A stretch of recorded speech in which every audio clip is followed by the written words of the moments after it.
Welcome to another episode of the Gull Mouth Action podcast, where we take a look at all the latest goings on at Brighton, Hove, Albion, Crawley Town and Sport in Sussex. I'm Matt Pole, and this week I'm joined by Sam Morton, who covers both Brighton, Hove, Albion and Crawley Town, Albion writer Richie Mills and award-winning Crawley Town expert Mark Dunford. It was another up-and-down week for the Seagulls in the Premier League, as defeated at Chelsea on Sunday was followed by a much-needed win at Brentford in midweek.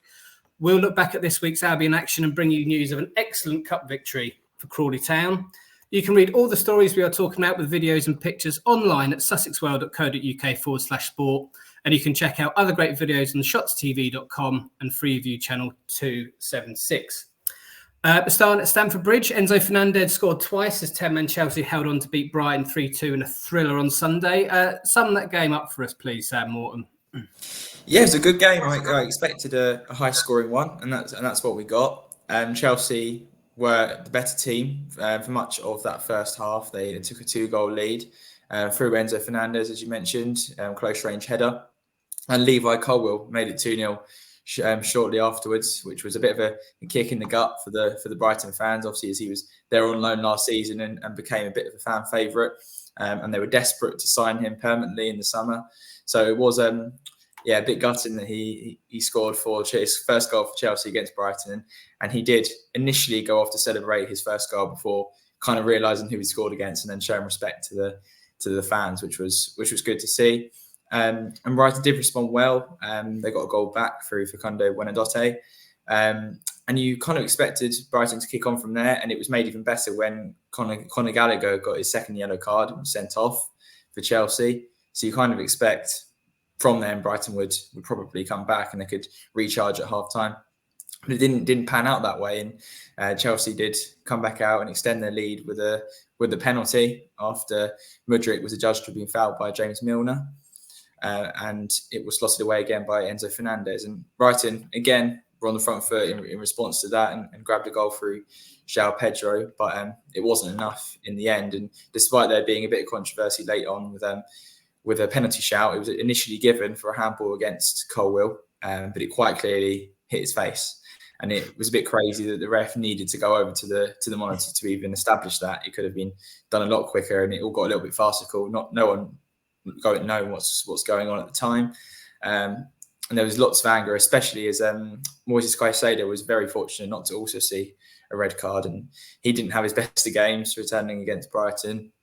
And there was an accumulation of fouls when he was already on a yellow, and somehow he survived. So it was another disappointing day for the referees, and the fans definitely made the frustrations known.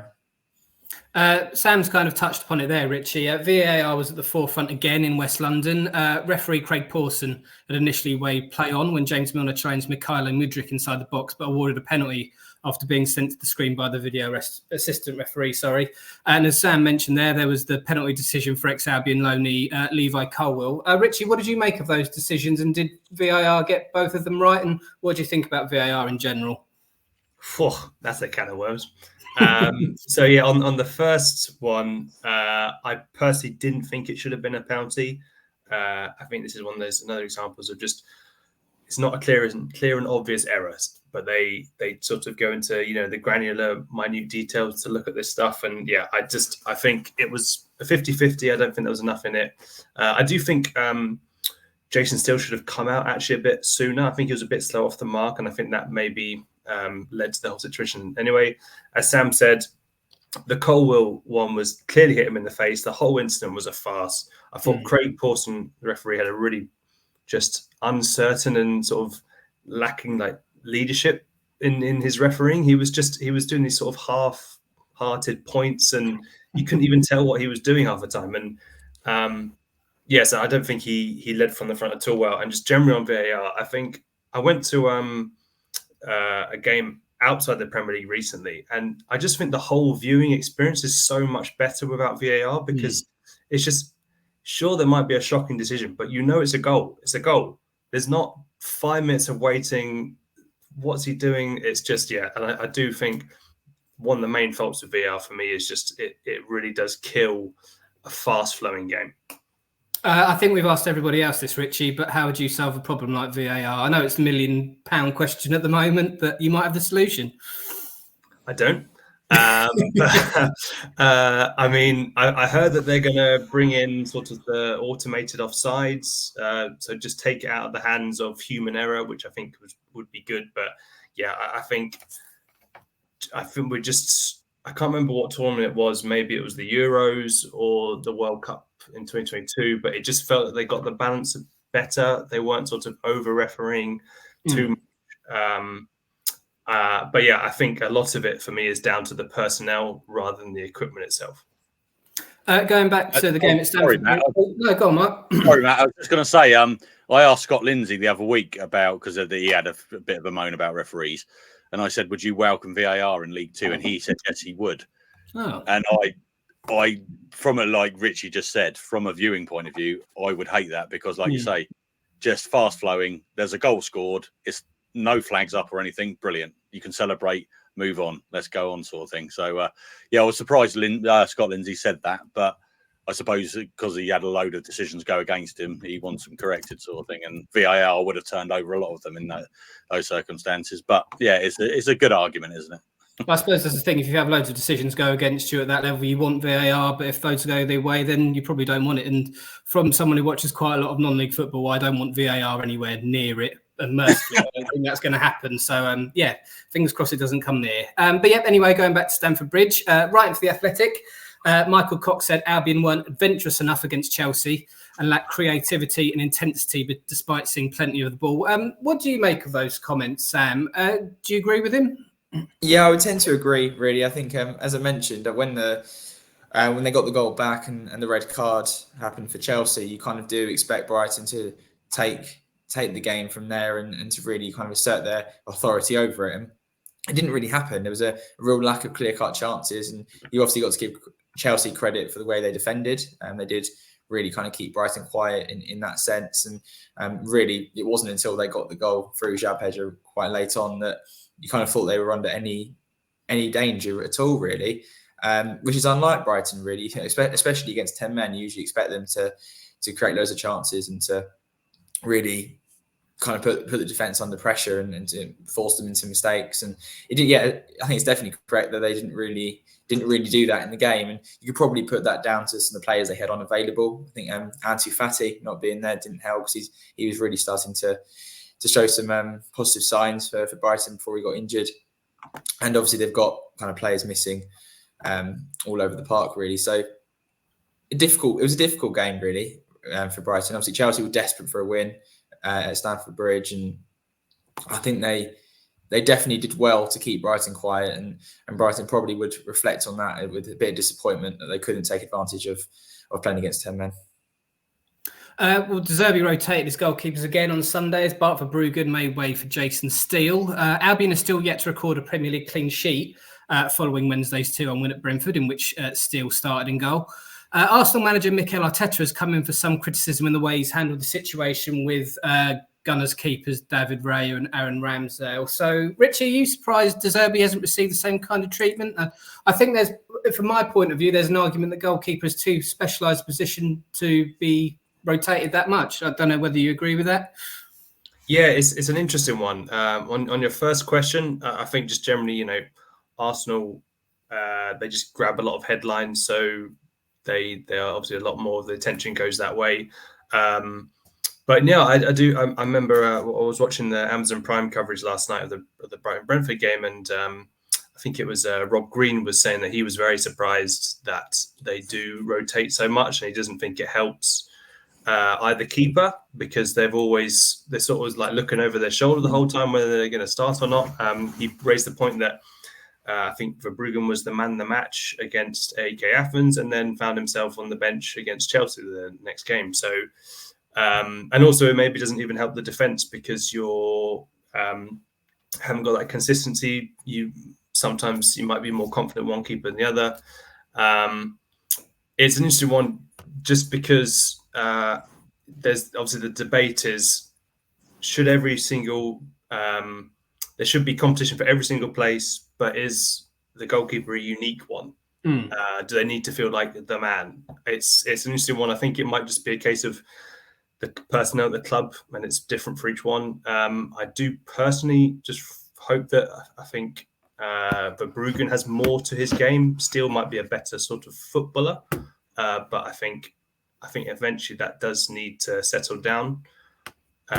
It's not like, with the rest of the squad, they rotate the players because there's injuries and they want to keep people fresh because of the busy fixture list, but that's not really the case with the keeper. So I do hope that settles down. But I mean, Brighton have proved me wrong so many times on so many instances, from thinking they wouldn't do well when they sold their best players and then getting to Europe and all that. So I think back to Zerbi.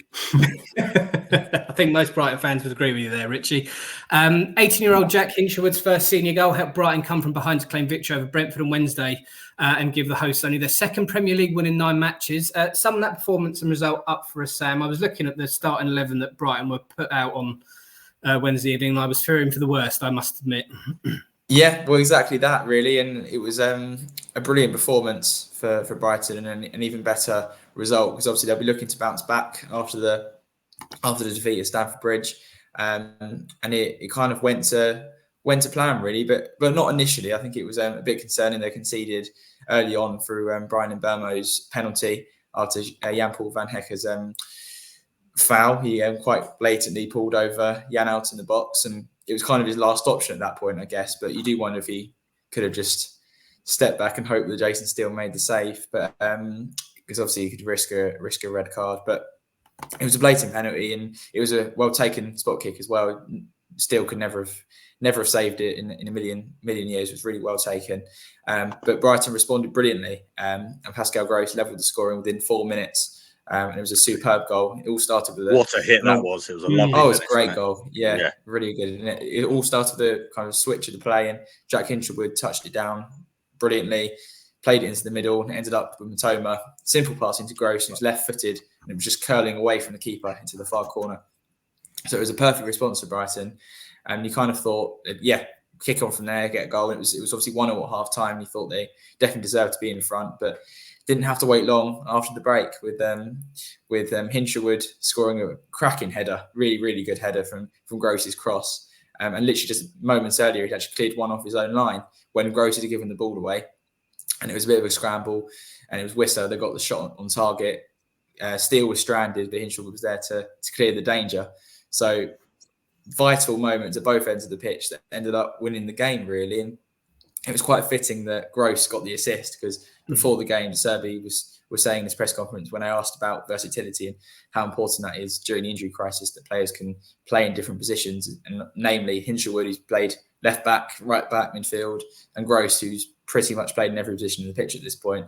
Serbi said they are cut very much from the same cloth, and the only difference between them is the age, and they have all very similar attributes and qualities. And it was high praise for Hinshelwood, really, and you can really see how much De Serbi values him as a player, despite being only 18. And he's quickly becoming the first name on the team sheet, really, because he's played 3 games in a row now. So long may it continue, and it's fantastic that an academy graduate is making a big impression and scoring winning goals in the Premier League. Really, it doesn't get much better than that, I don't think, for a teenager. We're going to take a very quick break, and when we come back, we'll talk a little bit more about Jack Hinshelwood, some more about Roberto De Zerbi, and we're going to reflect on a good win for Crawley Town.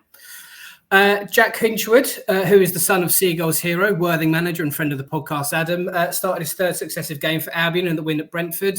As Mr. Morton said, Roberto De Zerbi compared Hinshelwood's versatility to that of Pascal Gross. What have you made of Hinshelwood's senior performances so far, Richie? And do you agree with Sam that it's another Brighton player with a very bright future? Yeah, just on that point, it's quite funny. Last night after the win, De Zerbi joked that Gross is Hinshelwood is Gross's son, because they're just so alike, because he can play anywhere. But yeah, just on that point, I've watched Hinshelwood a couple of times for the under 21s this season, and he's also played at centre back, which is quite interesting. So he really is, a very utility player, and maybe he's taken some advice off Gross and James Milner as well. But yeah, he seems just in terms of maturity, so way ahead of his 18 years. His touch is really, really good. Great awareness on the ball. He's one of those players who looks like he has a bit more time than he actually has. So yeah, I think at a time when Brighton have, been close to or, even into double figures on injuries, for him to come to the fore like this and just slot in a position that's not, his number one is very, very impressive. And I think obviously it's important not to get completely carried away. And, he's only 18 and there's a chance that he could go through potentially what Evan Ferguson had, where, he had maybe a little bit a longer spell without goals. And he might have some hiccups and stuff like that. But yeah, he's definitely a big talent.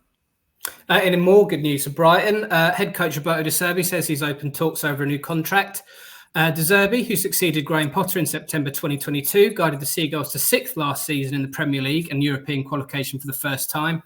Brighton are 8th in this season's Premier League and have qualified for the knockout stages of the Europa League. How big of a coup will it be for Brighton, Sam, if De Zerbi does sign a new deal? I've seen that, was it Real Madrid and Man United have been linked with the Italian, haven't they? Yeah, exactly that. I think it's natural when you have a manager perform at the level that De Zerbi has for Brighton. He's going to get some interest from some big clubs, and that's always been the concern for Brighton. And you saw it with Graham Potter when he was flying. Chelsea snapped him up, and it's very similar to the players, really. If you've got a player performing well, it's going to spark some interest, and it's no different for the managers, really, and especially De Zerbi, who's come in, and you kind of thought when he first came in that he's going to have huge boots to fill in Graham Potter, and you wonder how he's going to cope with that and really take the team forward. But I think he just shocked everyone really with how quickly he implemented his style and how brilliant Brighton were last season, despite losing so many players. And when they left in the summer, key players obviously as well. So he's continued that this season. Obviously, different challenges with having to contend with lots of injuries, lots of suspensions, games every 2 weeks. But he's dealt with pretty much every problem that's come at him brilliantly. And obviously, as we mentioned, the goalkeeper situation is a bit controversial, I guess. But he doesn't really care what anyone thinks. He does exactly what he wants to do, implements his own style. And he's obviously an emotional character as well. And I think that helps him. It helps the players to really grind out results when they're not necessarily playing well. So I think it's natural that he is going to potentially move on in the future. And that's obviously the concern for Brighton. And it's just hopefully they can keep hold of him for as long as possible. And if he does sign a new contract, that can only be good and keep hold of him for, as I say, the long-term future if they can. Well, this weekend sees Albion entertain Burnley in the Premier League on Saturday before their final Europa League group stage game against Marseille at the MX on Thursday evening. How do you see those going, Richie? I think most Albion fans are probably going to expect to win against Burnley, but how do you see the game at Marseille going? That could be a tough one. Yeah, I mean, that's a real sort of mouth-watering contest, between the two teams who are obviously guaranteed to go through to the knockout stages. But they obviously want to get to top spots that have to go through the two leg playoff, which I think for Brighton, with obviously all their injuries, would be great if they could, not have to do that, because they are pretty much a threadbare squad at the moment. The way that they've responded from the initial defeat against AEK Athens to go on this really good run, coming back against Marseille and then back-to-back wins over Ajax and then AEK is really, really impressive. So it should be a tough game. I think obviously it's clear Marseille have been the best team in the group so far, just behind, Brighton just behind. But yeah, I think Brighton are a bit more battle-hardened now, and I think they know this competition and what they can expect from it. So hopefully they should come out on top. But yeah, I think that'll be a really, really tough one. I wouldn't be surprised if Marseille maybe got a draw or even pipped it. But fingers crossed they don't. And on Burnley, it's a weird one. Obviously, I think last season just Brighton had a good record against the top teams, but just couldn't beat the lower teams. Obviously the worst example was like the 5-1 defeat against Everton. And obviously this season they couldn't beat Sheffield United, who are pretty awful. And Burnley, it's a weird thing. You'd say you could admire Burnley for sticking to their principles, but at some point you need to be pragmatic and go, well, if my principles are going to take us down, then I have to pivot a bit. And I think that's what Luton are doing quite well. They're just sort of grafting and showing that they've got more than just a plan A, even though they're still struggling down there. But I think just Burnley's approach might suit Brighton a bit more. I don't think they'll sort of sit back. I think they like to try to take teams on, and that's where they're getting beat quite badly. I think they've conceded more than 2 goals a game on average, and they've only scored 15. I think the 5-0 win against Sheffield United is maybe a bit of an anomaly. Obviously, Sheffield United are, as I said, terrible. So I think it's obviously not going to be easy because they've got a short turnaround, but I do think they'll probably have enough to win. I do think it's pretty important they do win just to keep up the pressure on the top. There's a lot of I think wins around them. Obviously, Manchester United won a crazy result for Aston Villa yesterday, so that's kind of making the Champions League chase maybe a bit harder. But yeah, I think Brighton should come out on top at the weekend. Very quickly, Richie, before we move on, Brighton been drawn against Stoke City in the third round of the FA Cup, which we played over the weekend of the 6th and 7th of January. They must be pretty pleased with that draw. Yeah, I mean, if you're an Albion fan, I don't think you are, because they played Stoke in the 5th round, I think, last season, and obviously edged a 1-0 win. But I think they might have wanted maybe a glamour tie or more an interesting tie. But yeah, it's obviously a winnable game. Stoke are a kind of mid to lower table Championship team. It's a decent draw in terms of on paper, but it's not like the kind of wow factor that I think many people were hoping for. But yeah, hopefully that's another win. Before we move on to Crawley Town, I'd like to say commiserations to Horsham Football Club, who valiantly bowed out of the FA Cup after a 3-0 defeat at League Two outfit Sutton in the second round last Saturday. The Hornets, as well as Isthmian Premier rivals Whitehawk, will be flying the flag for Sussex in the FA Trophy third round this weekend. Horsham hosts Southern League outfit AFC Totton, while the Hawks entertain Hove Town, who play a division below this Saturday. We wish them both the best of luck. And another thing before we move on to Crawley Town, Mr. Dunford, you are now officially a 2-time award-winning journalist. Would you like to explain about the award that you won last week? Yeah, I don't know where the trophy is. Oh, there it is. But it's I'm going to got to make myself bigger for this, haven't I? Go on then, show yourself off. There you go. Yeah, so this is for National World, a company we work for. They have awards every year. And I was Sports Journalist of the Year. I was joint with Graham Smith, who covers Leeds United for the Yorkshire Post. So, very pleasing to get another award. And that follows the League Real AFL's League 1, League 2 Journalist of the Year last year as well. So, really pleased. And I wrote a little piece about it, actually. Not sort of a boasty piece, but just sort of saying thank you to Crawley Town and Wagme United, because they wrote the stories themselves the last season, from the moment Wagme joined to John Yem's stuff, 5 managers in a season, etc. And now it's all calmed down, and Scott Lindsay means that I'm never going to win another award, because it's all the entertainment's on the pitch, not off the pitch now. So really pleased. It's always nice to be recognised, isn't it? So 25 years and I get 2 awards in 1 year, like buses. So, I have read your piece and it's been very good. But for those who haven't, what has it been like with the whole Wagme situation? It just seems to have been non-stop since they've taken over, isn't it? Starting with John Yems and all the furore around that. Yeah, it has. It has been crazy. I mean, Sam Morton's been involved as well in it as well. So I should say I thank Sam Morton as well, and Matt Pole and others who have helped during the year covering Crawley Town. It's just been crazy. But I was talking to someone the other night, and the Wagme's have done it completely the wrong way around. They came out just like, we're going to get promoted to League One. We're going to do this. They started slagging off other teams, and the video they did before they played Carlisle last year was just one of the most bad taste things you've ever seen. Yeah. And this year, because they're doing quite well, they've gone completely quiet. They should have been completely quiet last year, see how it goes and get a taste for it all. And then when they're doing well, you start boasting and saying, yeah, we're doing really well. This is what we've done, kind of thing. So they just got it completely the wrong way around. But they're doing well this year, and it looks like they're leaving Scott Lindsay just to get on with it, and they've got the right man finally after how many attempts they had at trying to find the right manager.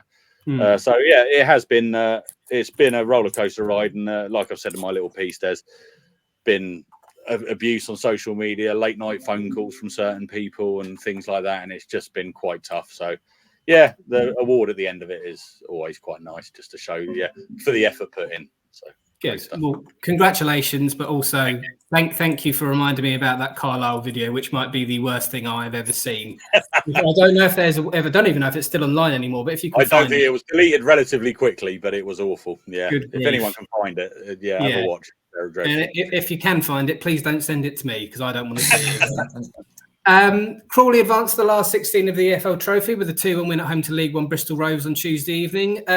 Certainly sounded like a great win on paper for the Reds, Mark, but from what you were telling me, it was very much a game of two halves. Yeah, it was. The first half, they were awful. Scott Lindsay said he was quite diplomatic, sort of said there were some bright lights, but we were quite poor. It wasn't how he wanted it to be, but they were dreadful first half. I mean, people at the midfield were just giving the ball away. Every time they got the ball, it seemed to go to a Bristol Rovers player.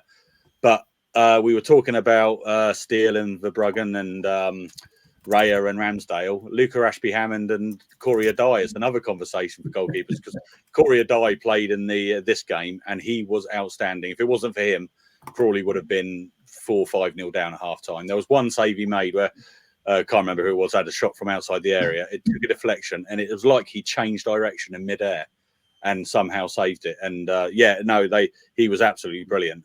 And then the second half, whatever Scott Lindsay said to him at half time, I mean, Jack Rolls, probably Crawley's worst player in the first half. Second half, he was one of their best players. He was electric in the second half, just gliding past players, finding brilliant passes and that. And Harry Forster, I don't know if anyone's seen his goal yet, picked up in his own half, just literally ran through. And I mean, he was so good, it just Bristol Rovers defenders just fell over. Not even, it was really bizarre. And a great finish. But yeah, Rolls and Harry Forster second half were great. The whole team were. And it was really good. And it's only the first time. Well, there's a fan that has told me, Pete Bellamy, I'll give you a shout out, that it's not the first time they've got to the last 16 in this competition, but it's the first time since the new format of the competition with the under-21s, Premier League under-21s. So they've got a chance. We spoke to Harry Forster after the game and he was... he's played at Wembley. He played for Bromley today. Littlehampton were at Wembley in the FA Vars final. He was playing for Bromley against Wrexham when they won it in that day. So I think he's looking for another trip to Wembley. And the way they played against Bristol Rovers the other night, and Bristol Rovers put out a full strength side against them. So I know Bristol Rovers aren't having the best of seasons. They're mid-table in League One. But I mean, if you can avoid the likes of Oxford, Portsmouth, people like that, Bolton, I think Peterborough still in it as well. Yeah. So if you can avoid a couple of those really big teams, maybe getting under 21s in the next round, it'll be really interesting if they could get to Wembley. Because as we know, Crawley are one of the very few teams in the EFL that have never played at Wembley. So it'd be lovely to see them get there. Well, this Saturday, we'll see the Reds come up against an old face at Colchester in League Two. Can you tell us who Crawley will be reunited with over the weekend, Mark? And how do you see the game in Essex going? Well, it's funny because, it is an old face, but it wasn't a face that was there for very long. It was Matthew Everington's in charge at Colchester now. He was famously had a 34-day stint at Crawley Town over Christmas last year. It was after the club decided not to have Lewis Young as the manager. He did a great job as interim manager and then decided, no, don't want him then. Then he took over and then it wasn't quite how he expected it to be. The manager who had been brought up at Premier League clubs and that Crawley Town wasn't quite what he was expecting. And that was when obviously that the club told him he couldn't pick Tom Nichols because Tom Nichols was being sold. I don't know if he made too much of an impression on Crawley fans and that because nobody really got to know him. So we don't really know what his style is and all that. But it was interesting, though, because he was made interim manager of their under whatever it was, their sort of academy at Colchester. And then he was made acting manager when whoever it was got sacked or left the club, sorry. And then Crawley came in and sort of said, wait a minute, are you sure you want to have him as manager? Because we still pay him. We still, but it's obviously all been sorted out that. It was all a bit uncomfortable to Wagme getting involved again when...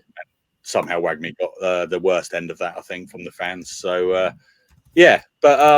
Colchester, they're not having a great season. They're 21st. Crawley, not having a great away season. They've only won one away, but they've had some good results away. They drew with Stockport away. Nobody's really done that else this year. Stockport are having a really good season. So they're capable of good performances. It's just picking up those results. And Scott Lindsay said on Tuesday night that Ben Gladwin, the captain, is having meetings today with his players about the mentality of playing away and all that. So it's nice to see a player take charge of that. Right, we've really got to sort this out, win away from home. And at Colchester, I think is that a really good opportunity to win on Saturday, and they are more than capable of it. It's just getting over that sort of mental side of it. Brilliant. Well, we shall see. We'll have a quick stroll down Steve Bone's score prediction corner. Brighton are at home to Burnley on Saturday. Sam Morton, how do you see that one going? Yeah, as Richie says, it will be probably harder game than you might expect. I think obviously Burnley are coming into the game with a bit of confidence, obviously having that big win over Sheffield recently, and they are performing a little bit better as the season's going on, but they're still not anywhere near as dominant as they were in the Championship, and they're still getting used to being one of the worst teams in the league rather than one of the best. And it must be a bit of an adjustment period for Vincent Kompany, and trying to deal with that and trying to avoid relegation if you can. But I think Brighton will win. I think they are starting to get some players back, which is vital. Lewis Dunk will be back, which will be really, really crucial. So yeah, I can see a win in that one. I'll go for 2-0. Finally, a Premier League clean sheet. Richie, how do you see that one going? No clean sheet, 2-1. Mark, will be another Premier League game without a clean sheet for Brighton. Oh, I'm going to be more positive. I'm going to go 3-1. Jack Hinshelwood hat-trick. Yeah. They are then, as I mentioned, at home to Marseille in their final Europa League group stage game. We'll start with you, Mark. I sense this one might be a little bit closer than the Burnley one. Yeah, I think so. I think it will be tight, but I expect Brighton to win. I'm expecting it to be an absolute cracking game because obviously they both want to finish top, kind of thing. So I'm going to go 2-1 Brighton in this one. Richie, how do you see that one going? And correct me if I'm wrong, but will Brighton end up in a playoff if they finish second in their Europa League group? You're correct. Yeah. And yeah, they'll play one of the third place teams from the Champions League. So that'll be interesting. I think it will be a 2-2 draw and Marseille will top the group. Sam, do you agree with Richie? I was going to say exactly the same thing. Yeah, a 2-2 draw. I think it was 2-2 draw last time where Brighton came from 2 goals down. And that was a real turning point, actually, that game, because obviously they lost against Athens and the 2-0 down against Marseille. You thought they're kind of screwed in the Europa League and not going to be able to cope with it. And then they came back and drew 2-2, and that was the real kind of turning point in the competition. But yeah, I think Marseille are on a bit of form. They're definitely in better form than they were in the home game when they were at home against Brighton. So yeah, I think a 2-2 draw is about right, I think.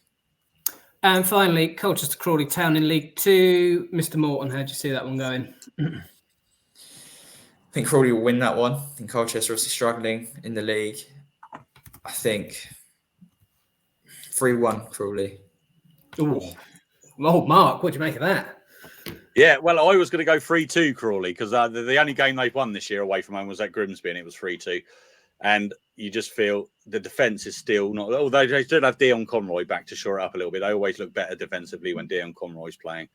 So, yeah, I'm going to go 3-2. They always have to score a lot of goals to win, Crawley. So, well, I'll say that. They won 2-1 the other night. But, yeah, no, I'm going to go 3-2. I think it's going to be a cracker. And, yeah, I think they're going to get their second away win of the season. And finally, Richie, how do you see the game at Colchester going? Well, after following Crawley for 50 years now, I think it's going to be a 9-8 away win to Crawley. I feel sorry for the poor bugger who has to write up the match report if it is 9-8, but we shall see. Thank you very much for joining us this week, Richie, and thank you very much for joining us as ever, Mark and Sam. You can catch up with all the latest sports news covering everything we've talked about today at sussexwale.co.uk/sport. And you can watch more excellent videos on shotstv.com and Freeview channel 276. Thank you very much for listening and watching, and we will see you all next week.